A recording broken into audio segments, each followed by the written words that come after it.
Ito ang GMA Regional TV News. Balita sa Visayas at Mindanao mula sa GMA Regional TV. Isa ang patay sa ambush sa Cotabato City. Nasawi rin ang isang tricycle driver na nadamay.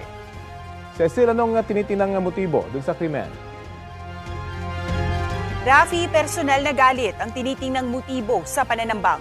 Ayon sa pulisya, kasama ng biktima sa sasakyan ang kanyang misis na isang barangay chairperson sa lungsod at 2 batang anak nila. 4 na salarin na sakay ng 2 motorsiklo ang namaril sa mga biktima.